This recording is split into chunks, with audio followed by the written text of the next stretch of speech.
Welcome to English version academy.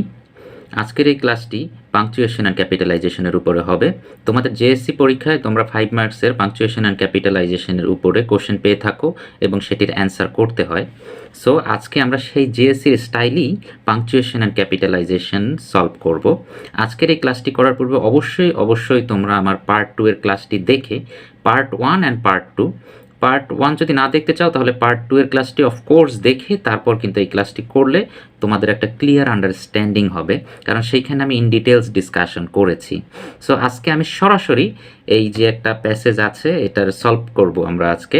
GSC পরীক্ষায় এই ধরনের প্যাসেজ আসে তোমাদের, সো 5 মার্কসের জন্য আসে, এটা তোমাদের সলভ করতে হয়। সো এখন আমরা দেখি আজকের ক্লাসটিও কিন্তু তোমাদের ইনভার্টেড কমার উপরেই বেস করে আমি তৈরি করেছি। সো অবশ্যই আমরা এখন স্টার্ট করি ক্লাসটি।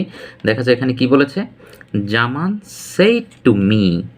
অবশ্যই একটা সেন্টেন্স স্টার্ট করতে গেলে এটা ক্যাপিটাল লেটার হবে, তার মানে জেড হবে এখানে। Zaman said to me, Zaman আমাকে বলল, have you finished reading the book. এখানে কিন্তু আমার শেষ হয়ে গেল। দ্যাট মিন্স কি, জামান সেড টু মি, এখানে কমা হবে। এইবার এরপরে যেটা বলেছে সেটা আমার ইনভার্টেড কমার ভিতরেই আমি রাখবো। সো এই থেকে এই পর্যন্ত রাখবো, কিন্তু ইনভার্টেড কমার ভিতরে তোমার অবশ্যই যে ওয়ার্ডটি থাকবে তার ফার্স্ট লেটারটি তোমার ক্যাপিটাল হবে। এই কারণে এখানে have you finished reading the book, এটা কিন্তু একটি প্রশ্ন করেছে, এই কারণে এখানে কোশ্চেন সাইন হবে এবং বলা কিন্তু শেষ জামানের, এই কারণে এখানে ইনভার্টেড কমা আমি ক্লোজ করে দিলাম। ওকে, এখন এখানে আর কিছু না। আর একটা জিনিস, এই কথা আমি আগে বলেছি যে ইনভার্টেড কমার ভিতর অবশ্যই প্রেজেন্ট টেন্সে হবে, কখনো এখানে পাস্ট টেন্সের কোনো কথা এখানে আসবে না। এইবার আই রিপ্লাইড, দ্যাট মিন্স এই যে এতটুকু জিনিস আমি রিপ্লাই করেছি, তার মানে এই পুরো জিনিসটা আর একটা ইনভার্টেড কমার ভিতরে হবে। Yes I have, yes no দিয়ে যদি তুমি yes I can do it, that means এই ধরনের সেন্টেন্স যদি থাকে অবশ্যই ইয়েসের পরে তোমার কমা হবে।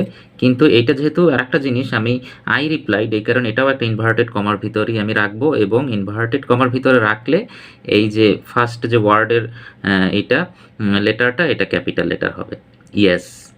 এবং আই কখনো এইভাবে স্মল আকারে কিন্তু একা কখনো বসতে পারবে না, কোনো যদি একা একটা ওয়ার্ড আকারে বসতে পারবে না। সেন্টেন্সের ভিতরে হোক, স্টার্টে হোক, শেষে হোক, যদি আই একা বসে তখন সেটা অবশ্যই ক্যাপিটাল লেটার দিয়ে স্টার্ট করতে হবে। Yes I have finished reading the book, এখানে কিন্তু শেষ, I have finished reading the book, এখানে ইনভার্টেড কমা ক্লোজ।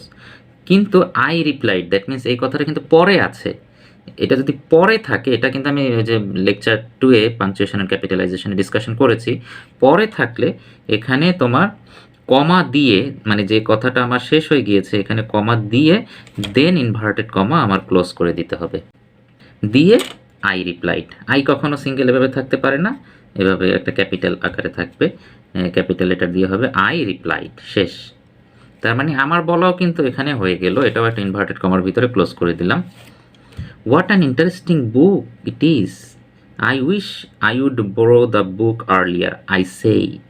তার মানে এই পুরো কথাটা কিন্তু I said মানে আমি বলেছি, তার মানে এটা একটা ইনভার্টেড কমার ভিতরেই হবে। সো এটাও একটা ইনভার্টেড কমা দিয়ে আবার স্টার্ট করলাম আমি, তাহলে তার মানে প্রথম লেটারটা আমার ক্যাপিটাল হবে। What an interesting book it is, এটাকে বলা হচ্ছে নোট অফ এক্সক্লামেশন, সারপ্রাইজ হয়ে যদি কোনো কিছু বলে, what an interesting book it is. So এখানে নোট অফ এক্সক্লামেশন দিতে হবে।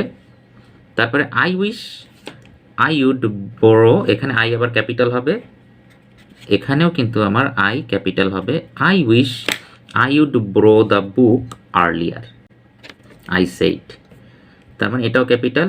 আই উইশের পরে কিন্তু কমা হবে না, আই উইশের পরে যদি আরও কোনো কিছু থাকে, এরপরে যদি আবার আই দিয়ে শুরু হয় তাহলে আই এর পরে উড হয়।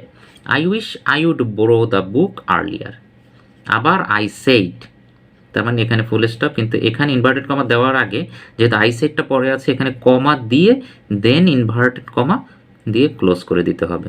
তার মানে এই আইটা আবার ক্যাপিটাল হবে, এই আই সাইডের অংশ হচ্ছে এটা। হয়ে গেল। কিন্তু এখানে কিন্তু অনেক ধরনের কারেকশন আছে। সো জেএসসি পরীক্ষায় কিন্তু তোমরা এভাবে সলভ না করলে কিন্তু কনফিউশন হয়ে যাবে। আমি কিন্তু এখানে ইন ডিটেলস তোমাদের সলভ করে দিচ্ছি। সো আমার আগের ক্লাসটি না দেখেও যদি তোমরা এইভাবে আমার সলভ করা কিছু দেখো, এরকম 4-5টা যদি আমি আরও সলভ করি, সো আশা করি তোমরা তখন ক্লিয়ার হয়ে যাবে। এরপর আমরা দেখি, will you return the book to me today, he asked. এইবার কিন্তু সে বলেছে, তার মানে আবার কিন্তু এটা ইনভার্টেড কমা দিয়ে হবে এবং এই লেটারটা হবে তোমার ক্যাপিটাল হবে। Will you return the book to me today, তার মানে কিন্তু এখানে কোশ্চেন করেছে, উইল দ্বারা যেহেতু স্টার্ট হয়েছে, will you return the book to me today question হলো, কোশ্চেন হওয়ার পরে তারপর ইনভার্টেড কমা দিতে হয়। কোশ্চেন সাইন যদি থাকে তখন কিন্তু আর ওই কমা এগুলি হবে না, হি সেইড যাই থাকুক না কেন, কোশ্চেনই একটা তোমার এখানে কি বলবো পাংচুয়েশন। তার মানে কোশ্চেন দিয়ে তারপরে ই করতে হবে, হি আস্কড। শেষ। আমার কিন্তু মোটামুটি হয়ে গেল। এখানে অনেকগুলি কিন্তু কারেকশন, জিএসসিতে কিন্তু এই ধরনের প্যাসেজ অবশ্যই আছে, তোমাদের ফুল সলভ করতে হবে। 1-2টা ভুল করলে কিন্তু 1-2 মার্কস টিচাররা কেটে দিবে। এভাবে যদি তোমরা সলভ করো অবশ্যই 5-এ 5 পাবে তোমরা। ওকে, আজকে এই পর্যন্তই।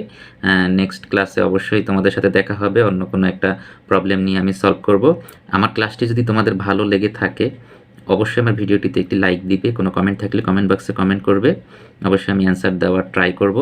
অ্যান্ড আমার চ্যানেলটিকেও সাবস্ক্রাইব না করে থাকলে অবশ্যই তোমরা সাবস্ক্রাইব করবে। Okay, see you to the next class, bye by.